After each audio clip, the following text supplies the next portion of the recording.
સૌથી પહેલાં તો જય માતાજી બધા મિત્રોને। તો આજે અમે આવી ગયા છીએ તળાજા ખોડિયાર માતાજીના ડુંગર દર્શન કરવા માટે। તો આજે આપણે જાણવાનું છે આ ડુંગર પર આવેલી રહસ્યમય ગુફાઓ વિશે। તો મિત્રો વિડીયો પૂરો જોજો, ખૂબ જ મજા આવશે આગળ। તો જો મિત્રો અહીંયા બે રસ્તા છે।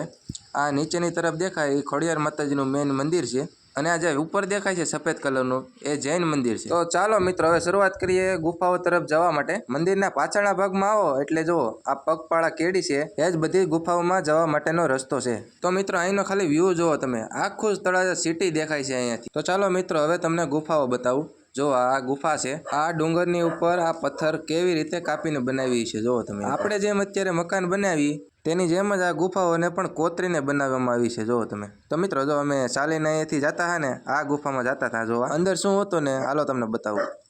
મારો ભાઈ લાલો આગળ જતો હતો, કે પહેલાં હું જાઉં, તો મેં કીધું તું જા। તો અંદર ગયા ને તો અંદર નીકળ્યા સિપા હતા, પક્ષી। તો મને કહી હાલ અંદર ને જવું, અહીંયા તો નીકળ્યા સિપા ને એવું છે। પછી અમે ગુફાઓ જોતા જોતા આગળ નીકળ્યા। આગળ જતા જતા બીજી એક ગુફામાં મેં જોયું તો ત્યાં કાંઈક કૂતરું સૂતું હતું। તો મિત્રો અહીંયાથી નીચે ઉતરીને અહીંયાથી પછી જવાય સૌથી મોટી ગુફા છે જે એભલ મંડપ તરીકે ઓળખાય છે। એ ગુફામાં એભલ બાપુએ 1600 કન્યાઓના માંડવા રોપીને એક જ ગુફામાં લગ્ન કરાવ્યા હતા। તો મિત્રો વિડીયો બહુ મોટો થઈ જશે, પાર્ટ 2 માં તમને બતાવી છે ગુફા અને ગુફા વિશે જાણકારી। તો ચેનલને સબસ્ક્રાઇબ જરૂરથી કરી દેજો।